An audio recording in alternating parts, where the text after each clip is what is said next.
Welcome dear students. मैं हूं विवेक तापड़िया और यह है आपका channel physics in life and life. तो बच्चों, हम लोग प्रैक्टिस कर रहे हैं टर्म 2 के लिए। तो मैं कुछ स्पेशल सैंपल पेपर डिस्कस करने जा रहा हूं इस सीरीज में। तो ये आप अपने 20 तारीख वाले एग्जाम के लिए अच्छे से प्रैक्टिस करके जाएं ये क्वेश्चंस, और निश्चित रूप से इससे बाहर फिर कुछ नहीं बचता और बहुत अच्छी प्रैक्टिस आपकी हो जाएगी। So let's start with this part. So यहाँ हम देख रहे हैं, ये है special sample paper 2। So exactly same pattern पे जैसा आपको मिलने वाला है। तो वन बाय वन में सारे क्वेश्चन डिस्कस कर रहा हूँ और साइमल्टेनियसली मैं इसके सॉल्यूशंस भी आपको दिखाने वाला हूँ। तो क्वेश्चंस और आंसर्स हम दोनों कैसे आपको लिखना है एग्जाम में, क्या पैटर्न रहेगा, किस किस तरह से आपसे क्वेश्चन पूछा जा सकता है, कौन कौन से वेरिएंट्स आपको यहाँ पे मिलेंगे, वो सारा कुछ हम डिस्कस करते हुए चलेंगे। सारी वैरायटी कवर हो जाएगी। So let's start with that. पहला सवाल है सेक्शन ए से, what is mean by the term doping of N intrinsic semiconductor. तो डोपिंग क्या होता है? Process of mixing impurity. How does it affect the conductivity of A semiconductor. किस तरह से कंडक्टिविटी अफेक्ट करेगा। सो हम जानते हैं कि डोपिंग से कंडक्टिविटी इंक्रीज हो जाती है। तो अकॉर्डिंगली हम जवाब लिख सकते हैं बच्चों। तो ये देखिए solution, doping of N intrinsic semiconductor dash लगा के, क्योंकि इस बार आपको डिस्क्रिप्टिव आंसर लिखने हैं। The mixing of small amount of pentavalent जैसे कि फास्फोरस और ट्राइवेलेंट, हम डिस्क्रिप्शन में चले गए हैं बच्चों, जैसे कि aluminium as an impurity in a pure semiconductor जैसे कि जर्मेनियम सिलिकॉन, सब कुछ डिस्क्रिप्टिव है, इज कॉल्ड डोपिंग। क्योंकि इससे वजन बढ़ता है, नहीं, इससे वेटेज बढ़ता है, आपके आंसर का वेट बढ़ता है। Doping increases the conductivity of A semiconductor. Clear cut, साफ साफ आंसर आप देख रहे हैं दो पार्ट में, यानी first part and then doping increases the conductivity of semiconductor second part. तो 2 नंबर में ये क्वेश्चन आपसे पूछा जाएगा और इसका जवाब आपको ऐसे लिखना है। फिर चलते हैं नेक्स्ट क्वेश्चन पे।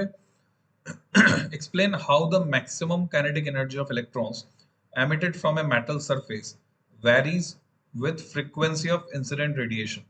तो मैक्सिमम काइनेटिक एनर्जी किस तरह से चेंज होगी जब हम फ्रीक्वेंसी को चेंज करेंगे।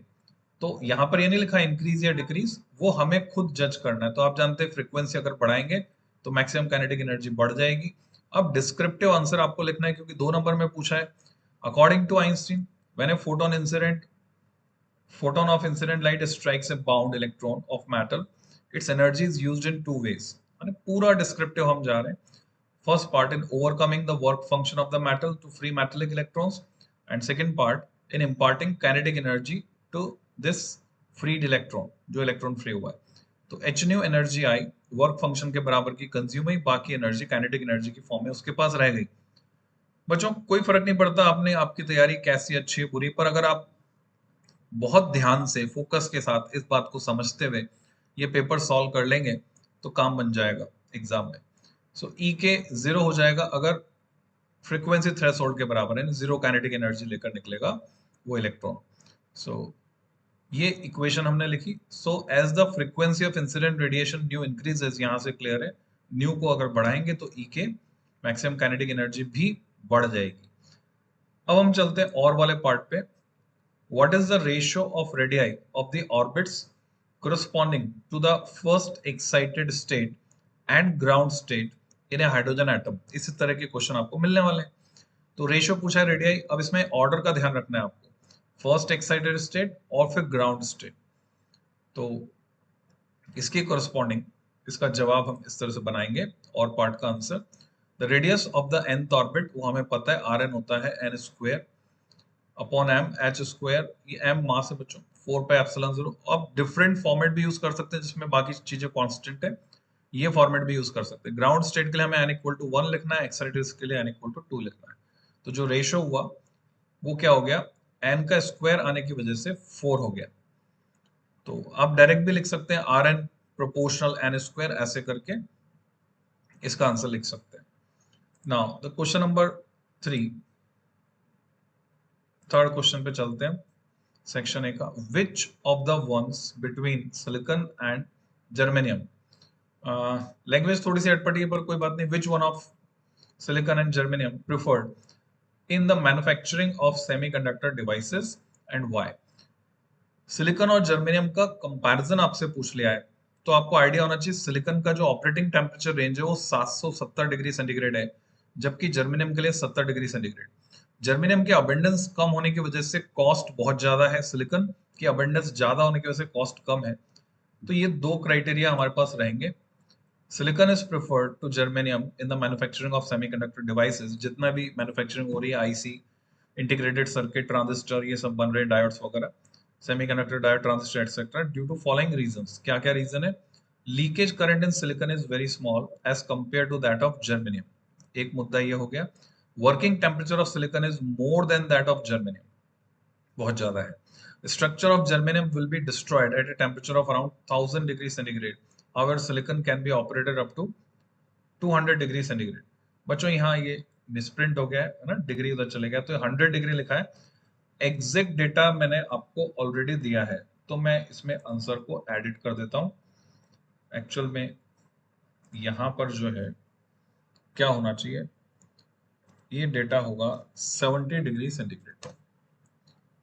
जर्मेनियम जो है 70 डिग्री से ऊपर 70 तक ही काम करेगा, तो हम चाहे तो 100 भी लिख सकते हैं। तो 70 डिग्री तक ये काम करेगा, उसके बाद खराब हो जाएगा। और सिलिकॉन जो है उसको हम 770, इस डेटा को भी मॉडिफाई कर देता हूं, 770 तक हम यूज कर सकते हैं। ओके, सो ये रीजन हो गया सिलिकॉन को प्रेफर करने का। तो बच्चों ये हुआ सेक्शन ए। फिर चलते हैं हम सेक्शन बी पर। Question number 4, what is the main feature of Rutherford's atomic model. Actual में एटॉमिक नहीं, इसको न्यूक्लियर मॉडल हम कहते हैं, तो यहाँ पे आना चाहिए nuclear model. And state the drawbacks of Rutherford's atomic model. Atomic model कह सकते हैं, एटम के लिए मॉडल दिया था, पर स्पेशली उसको न्यूक्लियस की खोज की थी रदरफोर्ड ने, न्यूक्लियर मॉडल कहते हैं। तो ड्रॉबैक दो आपको बताने, 2 पॉइंट आपको याद रखने हैं, और मेन फीचर क्या है वो आपको बताना है। तो देखते हैं क्या लिखना है आपको। Rutherford's atom is an electrically neutral sphere. Atomic model के बारे में आपने बताया, रदरफोर्ड के हिसाब से ऐसा था, उसने माना था। Consisting of a very small, massive and positively charged nucleus at the center, surrounded by revolving electrons in their respective orbits. Electrostatic force जो कि इलेक्ट्रॉन और न्यूक्लियस में मौजूद प्रोटॉन्स के बीच है, वो प्रोवाइड करेगा रिक्वायर्ड सेंट्रीपिटल फोर्स घूमने के लिए। मेन ड्रॉबैक दो हैं।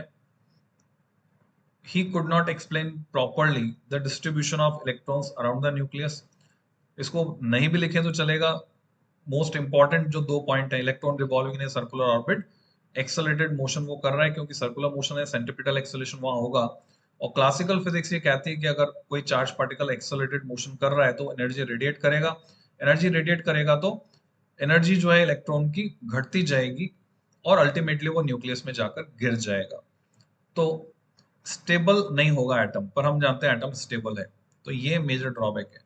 और जब वो सारे पॉसिबल वेवलेंथ के रेडिएशन एमिट करेगा तो स्पेक्ट्रम कंटिन्यूअस स्पेक्ट्रम होना चाहिए, पर हम जानते हैं प्रैक्टिकली एटॉमिक स्पेक्ट्रा क्या होता है, लाइन स्पेक्ट्रा होता है। तो लाइन स्पेक्ट्रा क्यों है, रदरफोर्ड नहीं समझा पाया था बच्चों। नेक्स्ट क्वेश्चन पे चलते हैं, क्वेश्चन नंबर 5।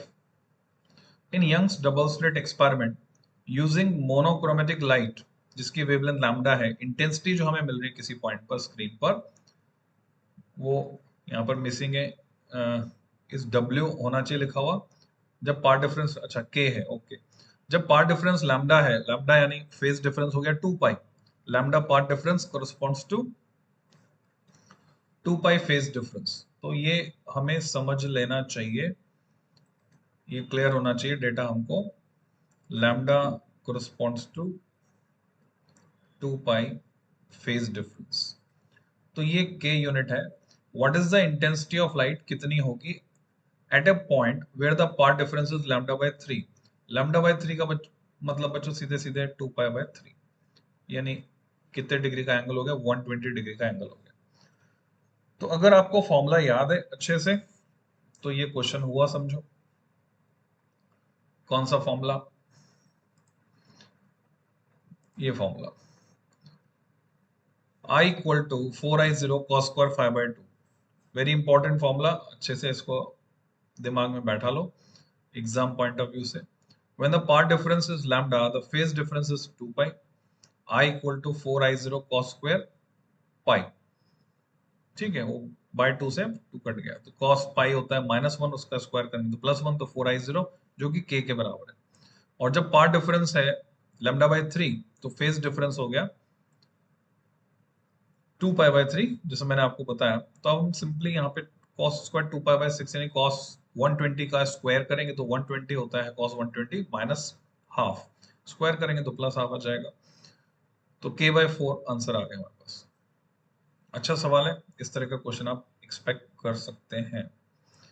नेक्स्ट क्वेश्चन पे चलते हैं बच्चों। Question number 6, why does photo electric emission do not take place if the frequency of incident radiation is less than the threshold value? Basic question है, threshold से कम हुआ तो फोटो इलेक्ट्रिक एमिशन क्यों नहीं होगा? आपको पता है काइनेटिक एनर्जी नेगेटिव हो जाएगी, जो कि पॉसिबल नहीं है, बस यही एक कारण है। सो अकॉर्डिंग टू, हमें डिस्क्रिप्टिव जाना है फिर से, क्योंकि 3 नंबर में आपको बताना है, तो 3 नंबर के हिसाब से डिस्क्रिप्शन प्रॉपर होना चाहिए। आइंस्टीन फोटो इलेक्ट्रिक इक्वेशन के हिसाब से kinetic energy half mv max square, F की जगह हम न्यू भी यूज कर सकते हैं, एफ इज फ्रीक्वेंसी। तो हमने सब डिस्क्राइब किया। अगर फ्रीक्वेंसी इंसिडेंट रेडिएशन की लेस देन थ्रेशोल्ड वैल्यू हुई तो काइनेटिक एनर्जी जो है नेगेटिव हो जाएगी। नेगेटिव हो जाएगी तो फोटो इलेक्ट्रिक एमिशन पॉसिबल नहीं है, चाहे आप इंटेंसिटी को कितना भी बढ़ा लें। तो ये हुआ सुटेबल आंसर। नेक्स्ट क्वेश्चन पे चलते हैं, क्वेश्चन नंबर 7। फ्यूजन रिएक्शन यहाँ पे हम देख रहे हैं 1H2 और 1H2 दोनों जुड़कर क्या बन गया, He2 3, और साथ में एक न्यूट्रॉन निकला। बैलेंस्ड है, आप देख सकते हैं इक्वेशन को। ड्यूट्रॉन, हीलियम और न्यूट्रॉन के मासेस AMU यानी एटॉमिक मास यूनिट में हमने एक्सप्रेस कर दिया 2.015, 3.017, 1.009 रिस्पेक्टिवली। तो अगर 1 किलोग्राम ड्यूटेरियम पूरे का फ्यूजन हो रहा है तो कितनी एनर्जी रिलीज होगी? तो इस इक्वेशन से हमको कैलकुलेट करके निकालना होगा। केमिस्ट्री में भी आप इस तरह के क्वेश्चंस देखते हैं, और यहाँ फिजिक्स में हमको यहाँ थोड़ी सी कैलकुलेशन हमको करनी है। तो बच्चों ये न्यूमेरिकल है, देखते हैं कैसे सॉल्व करेंगे। हम जानते हैं 1 AMU के करस्पॉन्डिंग जो एनर्जी है वो है 931.5 मेगा इलेक्ट्रॉन वोल्ट। तो यहाँ मास डिफेक्ट हमने निकाला। मास डिफेक्ट कैसे निकालते हैं आपको आइडिया होना चाहिए। Total mass of constituent particles minus total mass of products. तो रिएक्टेंट्स आ गए एक तरफ, प्रोडक्ट्स आ गए, तो मास डिफेक्ट निकल के आया 0.004 AMU, जो कि एनर्जी में कन्वर्ट हो जाएगा। तो एनर्जी रिलीज्ड पर ड्यूट्रॉन, क्योंकि 2 ड्यूट्रॉन शामिल हैं, तो हमने पहले तो 0.004 को एनर्जी में बदला 931.5। जब हम AMU या U में एक्सप्रेस करते हैं, यहाँ AMU लिखा हुआ है, पर एक्चुअल में आपको पता है कि ये मॉडिफाई हो गया है, यानी AMU की जगह अब क्या है, U है, unified atomic mass unit. Okay, यहाँ चेंज नहीं हो रहा, मैं छोड़ देता हूँ, तो खाली यू लिखना है आपको। तो 1.863 मेगा इलेक्ट्रॉन वोल्ट, ये डेटा हमारे पास आया। तो number of neutrons in 1 kg, Avogadro concept हमने लगा दिया, तो 6.023 इंटू 10⁻26, क्योंकि बात ग्राम की हो रही है। 20 वैसे 24, अच्छा 26, और इसको हमने 2 से डिवाइड कर दिया, क्योंकि किलोग्राम में है इसलिए 26, वो ग्राम में होता है तो यहाँ पे 23 होता है, तो पावर 3 बढ़ गया। एनर्जी रिलीज जो है वो यहाँ से हमको मिली 9 इंटू 10⁻13 जूल। तो ये वाला डेटा आपने यहाँ रखा। पर ड्यूट्रॉन हमें पता है इतने टोटल ड्यूट्रॉन होंगे, कितने ड्यूट्रॉन होंगे टोटल 3.01 10⁻26, उसको मल्टीप्लाई किया पर ड्यूट्रॉन एनर्जी से, फिर उसको कन्वर्ट किया हमने इलेक्ट्रॉन वोल्ट से जूल में, इसके लिए मल्टीप्लाई किया 1.6 10⁻−19, तो ये जूल में आ गया। तो ये सारे फैक्टर्स आपको समझने हैं, कन्वर्जन फैक्टर्स आपको आने चाहिए, जूल से इलेक्ट्रॉन वोल्ट से जूल वगैरह वगैरह। नेक्स्ट क्वेश्चन पे चलते हैं, क्वेश्चन नंबर 8। रे ऑप्टिक्स से दिख रहा है, Why does light appear to travel in a straight line despite of its wave nature? सीधी रेखा में चलती हुई क्यों दिखती है, हालांकि लाइट एक वेव है, फ्रीक्वेंसी ज्यादा होने की वजह से। Two students are separated by 7 meter partition wall in a room 10 meter high. बच्चों ये वेव ऑप्टिक्स से है, पार्ट ए और पार्ट बी दोनों। Both light and sound waves can bend around obstacles, जिसको हम डिफ्रैक्शन कहते हैं। How it is that the students are unable to see each other even though they can converse easily? आपस में बात तो कर सकते हैं, एक दूसरे को देख नहीं सकते, क्योंकि साउंड का डिफ्रैक्शन हो रहा है। ये जो 7 मीटर आप देख रहे हैं, 7 मीटर किस ऑर्डर का है? साउंड की वेवलेंथ के ऑर्डर का है। तो साउंड का डिफ्रैक्शन हो रहा है, लाइट का नहीं हो पा रहा है, इसलिए ऐसा है। तो सॉल्यूशन दिखाता हूं मैं आपको इसका। 8th का पार्ट है, when a portion of a wave is obstructed by an obstacle or aperture, diffraction occurs. Descriptive गए हम फिर से, which depends upon the size of the obstacle or aperture, which in turn is related to the wavelength of the wave. If the aperture or obstacle is large compared with the wavelength, the bending of waves is not noticeable and the wave propagates in straight line. तो link करके हमने दिया है, diffraction से link करके answer दिया है। ये बात आपको समझ में आनी चाहिए कि डिफ्रैक्ट होगी तो बेंडिंग ऑब्जर्व होगी, डिफ्रैक्ट नहीं होगी तो बेंडिंग नोटिसेबल नहीं होगी, तो वेव की जगह में स्ट्रेट लाइन में रे चलती नजर आएगी। अब वेवलेंथ है लाइट की 4000 एंगस्ट्रॉम से 8000 एंगस्ट्रॉम, आप चाहें तो नैनोमीटर में लिख सकते हैं, 400 से 800 या 400 से 700 लिखते हैं, 750 लिखते हैं, सब सही है, क्योंकि एक रेंज है। ये is very small as compared with the size of ordinary objects in aperture, so diffraction of light is not easily noticeable and hence light appears to travel in a straight line. तो बच्चों ध्यान रखना है आपको, इसी तरह का question अगर मिलता है, इस तरह का जवाब आपको लिखना होगा। बी पार्ट आप देख भी रहे हैं कि पैराग्राफ में डिवाइड कर दिया है, बहुत लंबा जब हो जाता है तो। For a diffraction effect, size of aperture और object should be comparable to the wavelength of the wave. जो एग्जांपल हमको दिया है पार्टीशन वॉल का, साइज जो ऑब्स्टिकल का वो है कुछ मीटर के ऑर्डर का, जबकि वेवलेंथ जो है लाइट की 6000 एंगस्ट्रॉम, 6 × 10⁻⁷मीटर है, इसलिए जो डिफ्रैक्शन ऑफ लाइट है वो नहीं हो रहा है वहां पर। जबकि ऑडिबल साउंड वेव्स जिनकी फ्रीक्वेंसी 1 किलो हर्ट्ज के ऑर्डर की है, आप जानते हैं 20 से 20 किलो हर्ट्ज तक सोनिक रेंज है ऑडियो फ्रीक्वेंसी। यहाँ से आप वेवलेंथ निकाल सकते हैं जो 0.332 मीटर, उसी ऑर्डर के आगे दीवार जो 9 फीट की है, ऐसा हम कहें partition wall. As a result, the sound waves can bend around the partition and students sitting on opposite side of the partition wall can converse freely. अब देख रहे हैं कितना डिस्क्रिप्टिव हम गए आंसर में, एक एक चीज क्लियरली। अगर आप चाहते हैं पूरे पूरे नंबर, तो बच्चों यही तरीका रहेगा आंसर लिखने का, आपको इसकी प्रैक्टिस करनी है। और पार्ट पे चलते हैं, 3 नंबर वाले इस क्वेश्चन में। रे पी क्यू है जो कि इंसिडेंट है face A B of the prism A B C, जैसे कि दिख रहा है हमको इन फिगर शो। सो ये कैसे निकलेगी फ्रॉम फेस ए सी कि ए क्यू ए आर के बराबर हो जाए, ए क्यू ए आर के बराबर हो जाए, मींस ये रे पैरेलल हो जाए, तभी होगा ए क्यू ए आर के बराबर। तो बच्चों देखो क्वेश्चन की इनडायरेक्टनेस, हमें पता है angle of minimum deviation delta M से अगर हम उसे दिखा रहे हैं, तो जब मिनिमम डेविएशन कंडीशन होती है तो ये क्यू आर रे जो है बेस बीसी के पैरेलल हो जाती है। तो वही कंडीशन है, draw the ray diagram showing the passage of the ray through the prism. बच्चों इसी तरह के क्वेश्चन आप एक्सपेक्ट करें, आपके एग्जाम में सेम क्वेश्चन भी आपको मिल सकता है। सो पहले पार्ट ए का सॉल्यूशन हम देख लेते हैं, फिर पार्ट बी पे चलेंगे। So here is the solution. वही डायग्राम जो आपने प्रैक्टिकल में बनाया था वो आपको यहाँ पर भी बनाना है, same diagram. A Q A R के बराबर है, इसका मतलब angle A Q R equal to angle A R Q. तो ray diagram for the refraction of ray P Q हमने ऐसे बना दिया, और लैंग्वेज में साथ में आपको लिखना भी है डायग्राम के साथ।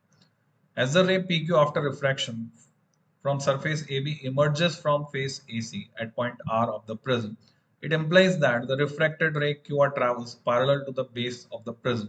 This happens at the minimum deviation position. So according to the angle of minimum deviation formula, हमारे पास ये result आ गया, mu equal to sin A plus delta m by 2 upon sin A by 2, जहां पर A है angle of prism, delta m angle of minimum deviation और mu है refractive index। बच्चों ये स्पेसिफाई करना अच्छी बात है, इंप्रेसिव आंसर इससे बनता है। ध्यान रखना, आप जब आपका पेपर होगा 20 तारीख को, उसी दिन 3 बजे एलन के यूट्यूब चैनल पर मैं लाइव आऊंगा पेपर डिस्कस करने, तब आप कमेंट करके बताना कि ये एक्सरसाइज आपकी कितनी फ्रूटफुल रही। और मुझे पूरा विश्वास है कि ये एक्सरसाइज, इससे बाहर कुछ नहीं आएगा। इस एक्टिविटी को करने के बाद कुछ भी नहीं बचता।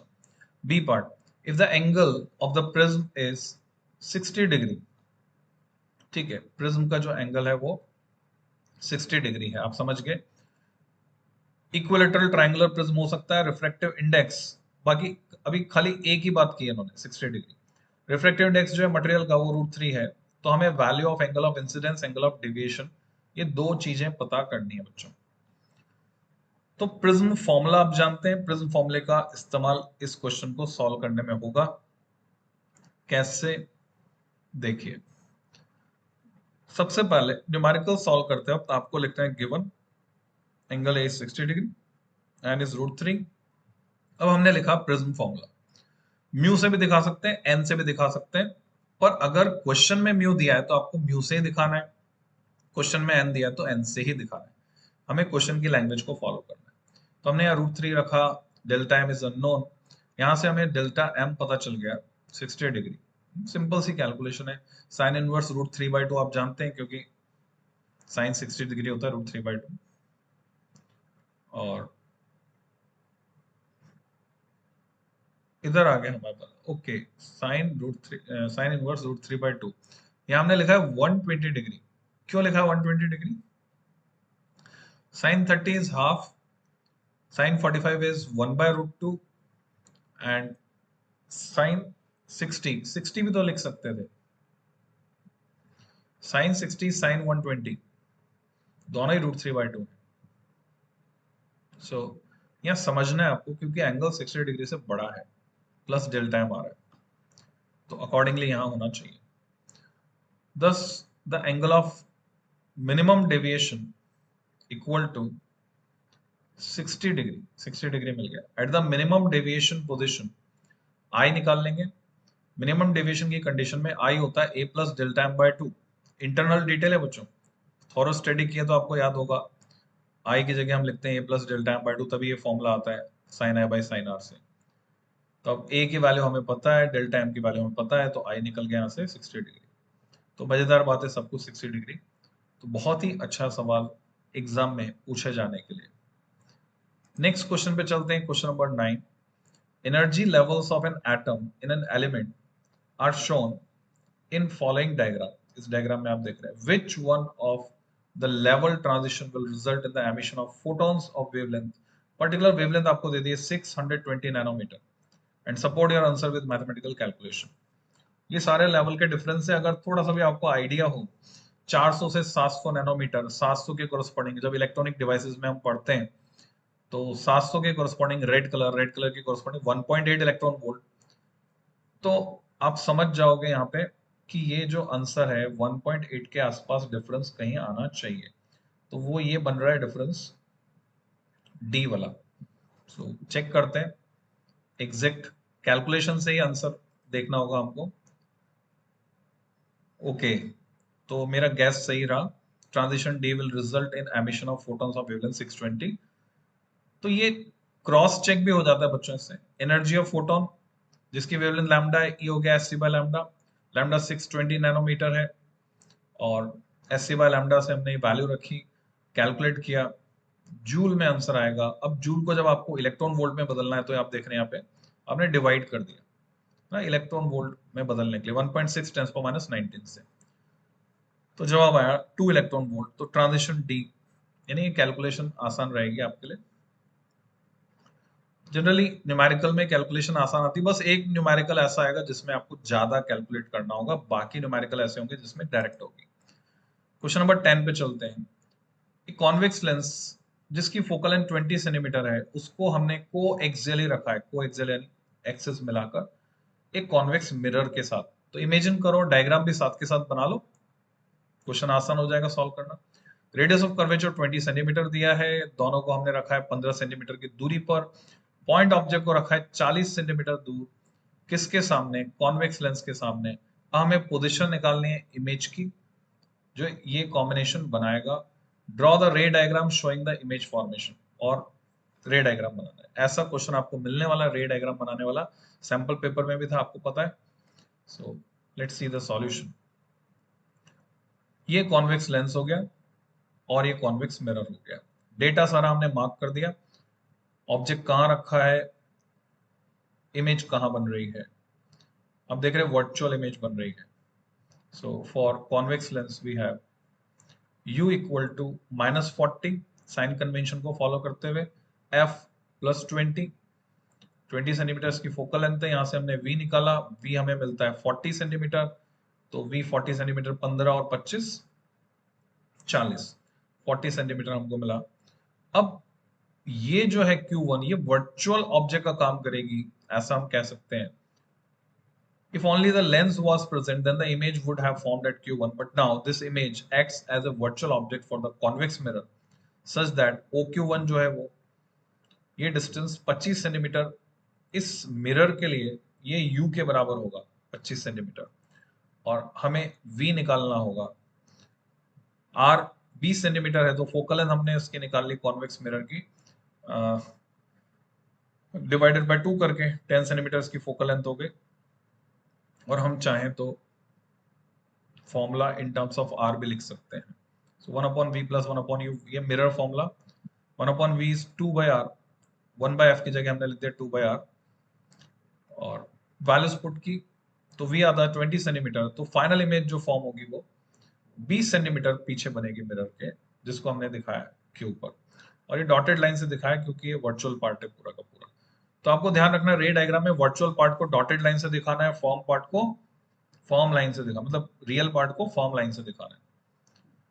तो बच्चों फिर से एक बहुत अच्छा क्वेश्चन, और इसी तरह के क्वेश्चन डेफिनेटली आपको एग्जाम में मिलने वाले हैं।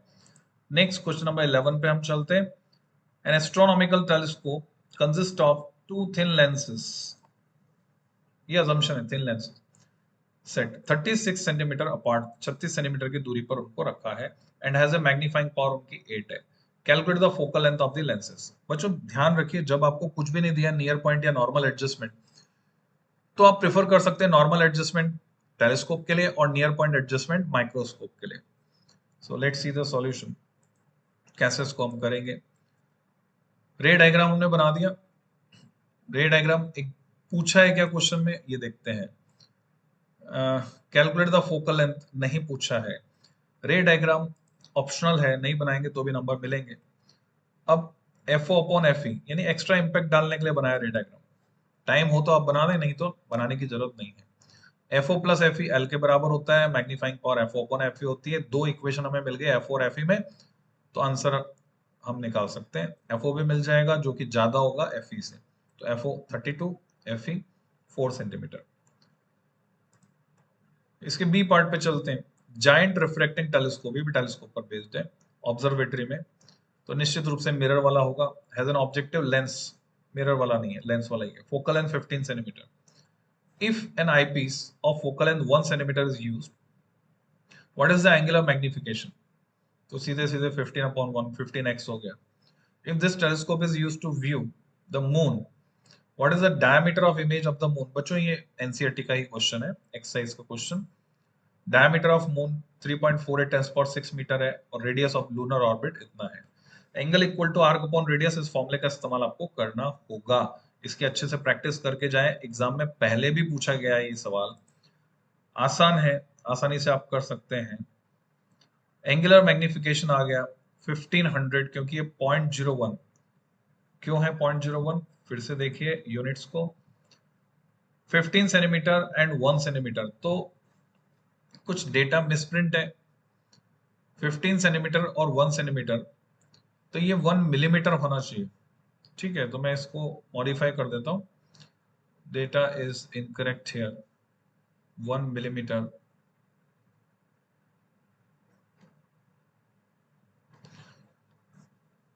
अब मैं लिख सकता हूं 1 मिलीमीटर को 0.01 सेंटीमीटर, और ये बनेगा 1500। Let diameter of image be d, तो आर्क अपॉन रेडियस या ये रेशियो वाले फॉर्मूले से हम निकाल सकते हैं। तो 13.7 सेंटीमीटर हमें दिखाई देने वाला है। इसका सॉल्यूशन एनसीईआरटी में भी दिया बच्चों। और पार्ट पे चलते हैं। Explain the phenomena of TIR, basic question. State two condition that must be satisfied for TIR। तो एक्सप्लेन द फिनोमेना, इसमें तो आपको रे डायग्राम बना के बताना पड़ेगा TIR होने की कंडीशंस, फिर लिखनी है आपको। Derive the relation between the critical angle and refractive index of the medium. तो आसान इजी कैटेगरी का क्वेश्चन है, आपको डिराइव करना है n equal to 1 upon sine IC। So let's see the solution. Question number 11.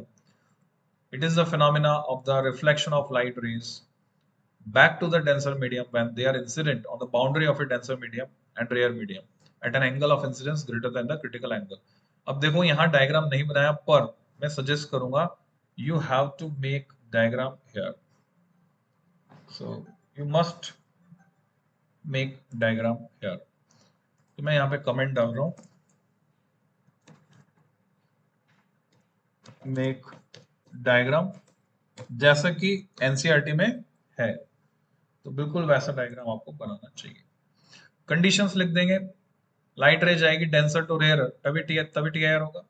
Angle of incidence जो है ज्यादा होना चाहिए क्रिटिकल एंगल से, तभी TIR होगा। और सी पार्ट में हम डिराइव कर देंगे इस फॉर्मूले को, डिराइव कर दिया। आप म्यू में भी कर सकते हैं, एन में भी कर सकते हैं। क्वेश्चन में अगर नहीं दिया है तो म्यू या एन कुछ भी ले सकते हैं, और क्वेश्चन में म्यू दिया तो आपको फिर म्यू लेना है। Next last question of this paper, section सी।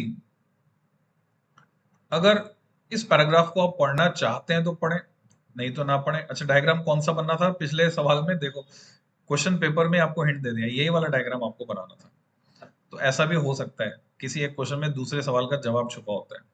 हम सीधे क्वेश्चन पे चलते हैं बच्चों, जरूरत पड़ेगी तो हम पढ़ेंगे इसको, पैराग्राफ को। आपसे बोला find the maximum angle that can be made in glass medium if a light ray is refracted from glass to vacuum. तो सीधे फॉर्मूला लगा के आंसर मिल जाएगा हमको। तो क्या फॉर्मूला लगाना है? ये रहा, sin inverse 2 by 3, maximum angle of refraction from denser to rare medium is the critical angle. So 1.5 into sin c equal to 1 into sin 90, ऐसे भी लिख सकते हैं, और n equal to 1 upon sin IC से भी आप कर सकते हैं। दोनों तरीके हैं, ये बेसिक अप्रोच से हम गए। तो sin इनवर्स 2 by 3। अब अगर वहां टेबल आपको दी जा रही है तो ठीक है, टेबल नहीं दी जा रही तो आंसर को आप यहीं छोड़ देंगे, और कई बार क्वेश्चन में वैल्यू लिखी रहेगी sin इनवर्स 2 by 3 कितना होता है, तो आप वो निकाल के लिख देंगे। Next part, following are the application of TIR except. Theoretical question है, कंसेप्चुअल कह सकते हैं। Brilliance of diamond, yes it is application. Phenomena of mirage, yes. Transmission of signals using optical fibre, yes. तो एक ही बच गया। अब ऑप्शन एलिमिनेशन थ्योरी भी अगर लगाएंगे तो एक ही बच गया, dispersion produced by thin prism, तो ऑब्वियसली वो डिस्पर्शन है, तो D is the correct answer.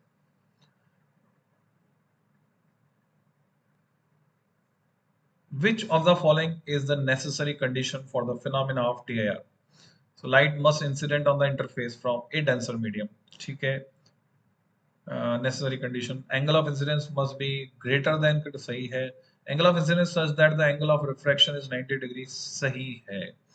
पर इस पे TIR नहीं होता, सही नहीं है बच्चों। ये क्रिटिकल सिचुएशन हो गई, ठीक है। तो TIR तब होता है जब एंगल इससे ज्यादा होता है। तो सही जवाब क्या हुआ? Both A and B. Both A and B is the correct answer. तो ये आपको समझना है। चौथा सवाल, considering the figure shown in the passage, when light travels from denser medium to rarer medium, the ray becomes parallel to the surface after refraction when? रे कब parallel हो जाती है? तो जो फिगर आपको दी हुई है, तो हम जानते हैं आई जब IC के बराबर होता है तो पैरेलल हो जाती है। तो सही जवाब क्या है? फोर्थ का ए।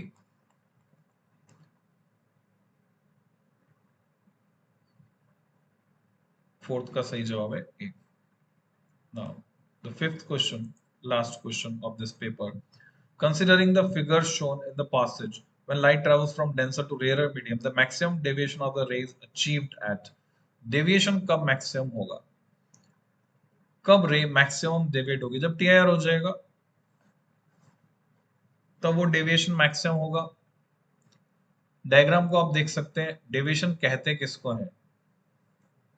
रे जा रही थी ऐसे, चली गई ऐसे, रे जा रही थी ऐसे तो this is the angle of deviation अपने ओरिजिनल पाथ से। ओरिजिनल पाथ से डेविएशन, ओरिजिनल पाथ से डेविएशन, ओरिजिनल पाथ से डेविएशन, TIR होने पर हो रहा है। So we can say the correct answer is, अब इसमें ऑप्शन में IC से बड़ा एंगल नहीं होता, तो हम उसको लेते हैं।